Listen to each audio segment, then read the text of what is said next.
Il a dirigé des grandes institutions du monde. Mais pourrait-il bientôt diriger la Côte d'Ivoire, son pays d'origine? 1962. Abidjan. Tidjane Thiam naît dans une famille de diplomates et de ministres. Mais très tôt, il comprend. Le pouvoir ne se reçoit pas. Il se conquiert. Premier de la classe au lycée classique d'Abidjan. Puis, major de promotion à Polytechnique à Paris. Et enfin, Stanford.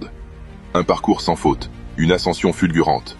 Il entre dans les hautes sphères, directeur chez McKinsey, puis ministre du Plan en Côte d'Ivoire, à seulement 36 ans.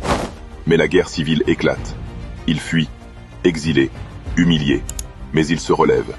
À Londres, il devient PDG de Prudential, l'un des plus grands assureurs du pays.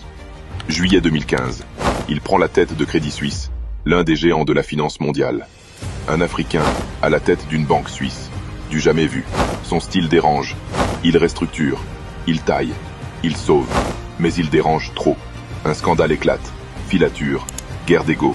Il démissionne, sans se plaindre. Aujourd'hui, il revient. Pas dans la finance, mais dans la politique. Il veut servir la Côte d'Ivoire. Lui, l'enfant de l'élite, formé à l'étranger, peut-il incarner l'avenir de ce pays profondément divisé?